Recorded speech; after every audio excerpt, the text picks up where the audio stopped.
नमस्कार, मैं self Malika Parveen, assistant professor, government law college Bikaner. आज हम सिविल प्रक्रिया संहिता LLB फाइनल ईयर के सब्जेक्ट सिविल प्रक्रिया संहिता में आनुपातिक वितरण का सिद्धांत देखते हैं। क्या होता है आनुपातिक वितरण का सिद्धांत और उसके आवश्यक तत्व क्या होते हैं, ठीक है।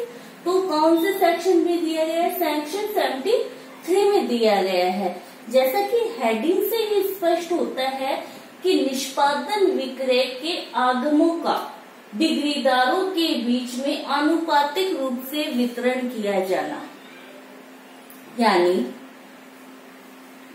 डिग्रीदार कितने थे? डिग्रीदार तो 5-7 है, ठीक है, CDEF, ठीक है। और जी है जो क्या है, निर्णित ऋणी है, ठीक है। सारे के सारे डिग्रीदार जी से धन प्राप्त करने की डिग्री प्राप्त हुई, यानी धन के संदाय की डिग्री उनके फेवर में आई, डिग्रीदारों के। अब डिग्रीदारों की जो डिग्री आई थी उनके फेवर में, उस डिग्री का एजुकेशन नहीं हुआ या उसमें तुष्टि नहीं हुई, यानी उनके धन का भुगतान अभी तक नहीं हुआ, भुगतान जी कर नहीं पाया।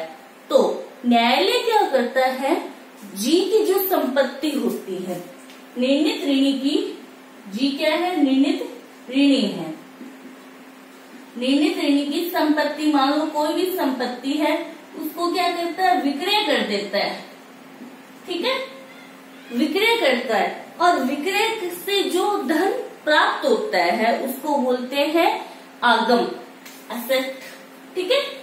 विक्रय धन जो प्राप्त हुआ, न्यायालय ने क्या है, डिग्री के निष्पादन में निर्णित ऋणी की संपत्ति विक्रय कर दी, और विक्रय से जो धन प्राप्त हुआ वो न्यायालय के पास में है, यानी आस्तियां न्यायालय में हैं। आवश्यक तत्व, इससे आनुपातिक वितरण का सिद्धांत कहते हैं। क्यों कहते हैं वो मैं बताती हूँ कि आस्तियां न्यायालय ने निर्णित ऋणी की संपत्ति को क्या है, विक्रय कर दिया डिग्री के निष्पादन में, और विक्रय से जो धन प्राप्त हुआ वो न्यायालय के पास में है, आस्तियां न्यायालय में सुरक्षित है, विक्रय जो धन प्राप्त हुआ वो न्यायालय में रखा हुआ। न्यायालय के पास ये धन आने से पहले, यानी आस्तियां न्यायालय में आने से पहले एक से अधिक डिग्रीदारों ने एक ही निर्णित ऋणी के विरुद्ध धन के संदाय का भुगतान करने के लिए न्यायालय में आवेदन कर रखा है। यानी ये जो सारे के सारे जो डिग्रीधारी हैं, ये किसके विरुद्ध है, निर्णित ऋणी के विरुद्ध धन का संदाय करने के लिए न्यायालय में आवेदन कर रखा है कि भाई हमें हमारा धन दिया जाए, ठीक है। ये आवेदन कब किया डिग्रीदारों ने?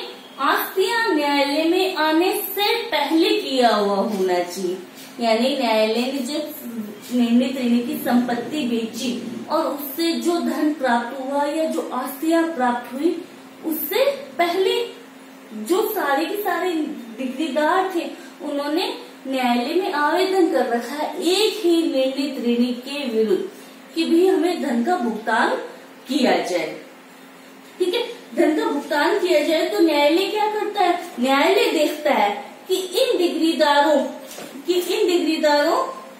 की डिग्री का अन्यथा निष्पादन तो नहीं हो गए, यानी क्या है, अन्यथा उन्हें भुगतान तो नहीं कर दिया गया। न्यायालय देखेगा कि अगर कहीं और से इनको धन का भुगतान कर दिया गया है तो न्यायालय फिर उनको भुगतान नहीं करेगा। भुगतान नहीं हुआ है तो फिर न्यायालय क्या करता है कि सारी की सारी आस्तियां क्या होती है, सकल प्रॉफिट, जिसको बोलते हैं आस्ति एसेट, यानी विक्रय धन, मान लो 10 लाख रुपए न्यायालय को प्राप्त हुए।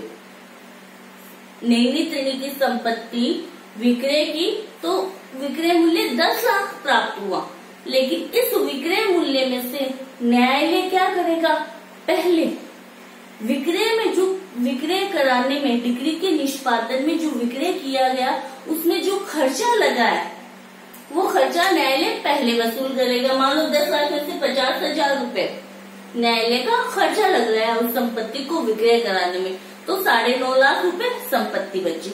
ये होती है आस्तिया। अब आस्तिया थी और सब डिग्रीदारों ने आवेदन भी कर दिया पहले, और उनकी डिग्री का तुष्टि या उसका एग्जीक्यूशन पहले नहीं हुआ या उनको धन का संदाय पहले नहीं किया गया, तो न्यायालय क्या करता है, जो आस्तियां उसके पास में रखी हुई है उन आस्तियों को जितना अनुपात प्रत्येक डिग्रीदार का है उस अनुपात में उन आस्तियों का न्यायालय वितरण कर देगा। 9.5 लाख रुपए थे तो मान लो इनका 2-2 लाख था, या किसी का 1 लाख, किसी का 1.5 लाख, जिस अनुपात में उनका हिस्सा था, जितना अनुपात यानी जितना धन वो मांग रहे थे उससे आस्तियां यानी आनुपातिक रूप से वितरण किया जाएगा। ऐसा नहीं है कि किसी एक ही डिग्रीदार को न्यायालय सारी आस्तियां दे दे और कह दे आप अपना वितरण स्वयं कर ले, ऐसा नहीं है। न्यायालय सबको आनुपातिक रूप से यानी जितना उनका अंश बनता है उस अनुपात में आस्तियों का भुगतान करेगा। ठीक है, ये आवश्यक तत्व है इसके 73 के सब क्लोज 1 में दिया हुआ है। ये सब सेक्शन 73 के सब क्लोज 1 में। अब इसमें परंतु दिया हुआ है सेक्शन 73 के सब क्लोज इसमें 1 में, परंतु दिए में 3। परंतु कह रहा है कि जहां जो संपत्ति ये बेची जा रही थी, अगर ये संपत्ति बंधक रखी हुई है या इस संपत्ति पे चार्ज यानी भार अधिरोपित न्यायालय द्वारा किया गया है, क्या या तो बंधक रखी हुई या इस पर भार अधिरोपित या विलंगम बोलते हैं जिसको चार्ज अधिरोपित किया गया है, तो न्यायालय क्या करता है, इसको बंधक और भार के अधीन ही विक्रय करता है। मान लो इस प्रॉपर्टी पे बंधक थी या भार रखा और न्यायालय इसको बंधक और भार के अधीन ही विक्रय कर देता है, तो बंधकदार मॉर्गेजी और विलंगमदार यानी जिसके पास प्रॉपर्टी रखी गई थी चार्ज, ठीक है, तो वो आनुपातिक वितरण में भाग अंश प्राप्त करने के हकदार नहीं होंगे। यानी फर्स्ट परंतु क्या कह रहा है, बंधक के अधीन, बंधक या भार के अधीन संपत्ति अगर विक्रय की जाती है तो बंधकदार या विलंगमदार प्रॉपर्टी में आनुपातिक वितरण प्राप्त करने के हकदार नहीं होंगे। सेकंड परंतु कहता है इसमें, ये फर्स्ट परंतु था कि बंधक से मुक्त, बंधक या भार से मुक्त करा के अगर प्रॉपर्टी बेची जाए। अब मुक्त कैसे, कि जब निर्णय करने की संपत्ति है लेकिन वो पहले से ही प्रॉपर्टी बंधक रखी हुई है या भार उस पे अधिरोपित है, तो न्यायालय क्या करता है कि उसको पहले मुक्त कराता है, बंधक से मुक्त कराता है या विलंगम यानी भार से मुक्त कराता है। तो न्यायालय क्या करता है, विक्रय करने से पहले बंधकदार या विलंगमदार जो भार जिसके पक्ष में रखा गया उसकी सहमति से जितने धन के लिए वो बंधक या भार की गई है उतना धन न्यायालय ने पहले ही चुका देता है। फिर बंधक मुक्त या भार से मुक्त करके संपत्ति विक्रय की जाती है डिक्री के निष्पादन में। आई होप आपको समझ में आया होगा। पहला तो क्या है, भार और बंधक के अधीन विक्रय की जा रही है, तो बंधकदार और विलंगमदार आनुपातिक वितरण प्राप्त करने के आश्रियों में से आनुपातिक वितरण प्राप्त करने के हकदार नहीं होंगे। सेकंड परंतु कह रहा है कि करने से पहले ही न्यायालय को पता है कि ये जो प्रॉपर्टी डिग्री के निष्पादन में विक्रय की जानी है ये बंधक रखी हुई है या इस पर भार अधिरोपित किया हुआ है, तो न्यायालय क्या करता है, डिग्री के निष्पादन में विक्रय करने से पहले बंधकदार या जिसके पास विलंगमदार को जितने उनकी धन था उतना भुगतान कर देता है और प्रॉपर्टी को बंधक से या भार से मुक्त करा के विक्रय करता है। थर्ड परंतु कार्य इसमें कि जहां अचल संपत्ति भार से उन्मोचन के लिए यानी डिस्चार्ज उन्मोचन करने के लिए भार से उन्मोचन करवाने के लिए यानी भार पे किसी प्रॉपर्टी पे चार्ज अधिरोपित किया हुआ है, अब उस चार्ज को हटाना है, इसके लिए प्रॉपर्टी क्या की जा रही है, डिक्री के निष्पादन में विक्रय की जा रही है, डिक्री के निष्पादन में सेल की जा रही है। तो सेल विक्रय करने से होने वाली जो आय है उस आय को कहाँ कहाँ पर लगाया जाएगा, पहले आनुपातिक वितरण नहीं होगा, पहले अगर भार से उन्मोचन करने के लिए अगर कोई अचल संपत्ति विक्रय की जाती है तो विक्रय से होने वाली आय को कहाँ कहाँ पे लगाया जाएगा। थर्ड का पॉइंट का फर्स्ट पहला विक्रय के खर्चे, ठीक है, विक्रय के खर्चे कि कितना उस प्रॉपर्टी को बेचने में जो खर्चा लगा है वो भुगतान किया जाएगा। सेकेंड डिक्री के अधीन धन का संदाय किया जाता है, ठीक है, डिक्री के अधीन कितना धन देना है वो धन दिया जाएगा। फिर अगर इस प्रॉपर्टी जो विक्रय की जा रही है उसके कोई पाश्चिक विलंगमदार थे, यानी पहले तो एक भार को उन्मोचन कराने के लिए प्रॉपर्टी विक्रय की जा रही, लेकिन उसके बाद भी अगर कोई और पाश्चिक विलंगम और भी बंधक भार की हुई है तो उसको उस भार या विलंगमदार को धन का भुगतान किया जाए। फिर इन तीन खर्चे निकालने के बाद में अगर कोई मूल्य बचता है तो वो होती है आस्तियां। वो आस्तियां डिग्रीदारों के बीच में आनुपातिक रूप से वितरित की जाएगी, ठीक है। ये था फर्स्ट क्लोज।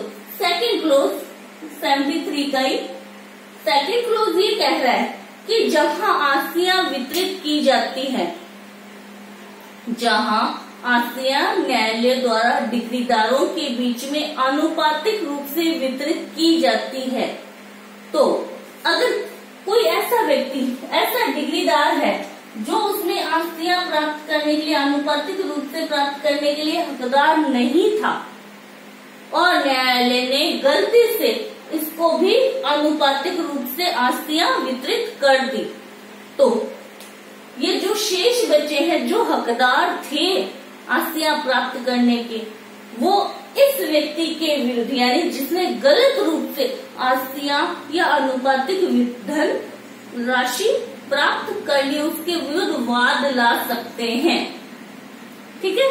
कि अगर किसी व्यक्ति थर्ड पर्सन ने गलत रूप से आनुपातिक वितरण प्राप्त कर लिया तो जो हकदार थे वो उस व्यक्ति के विरुद्ध वाद ला सकते हैं।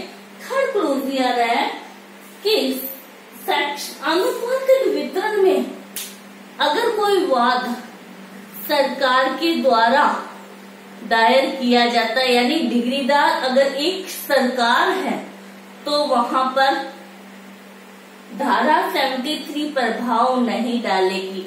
एग्जाम्पल इसमें ये है कि 73 सेक्शन जहां एक पार्टी एक डिग्रीदार सरकार है वहां धारा 73 प्रभाव नहीं डालेगी या अधिक्रमण नहीं करेगी। तो एक पक्ष का तो क्या ए है निजी, एक पार्टी एक डिग्रीदार तो ए है और दूसरी पार्टी गवर्नमेंट है, ठीक है, दूसरी पार्टी गवर्नमेंट की डिग्री किसके विरुद्ध आती है, निर्णित डिग्री कौन है, सी है, तो सी के विरुद्ध जब डिग्री का निष्पादन किया जाता है और प्रॉपर्टी विक्रय की जाती है डिग्री के निष्पादन में, तो यहाँ पे आनुपातिक रूप से वितरण नहीं किया जाएगा। यहाँ पे अगर गवर्नमेंट है एक डिग्रीदार, तो सबसे पहले उन आस्तियों को वितरित सबसे पहले गवर्नमेंट को किया जाएगा।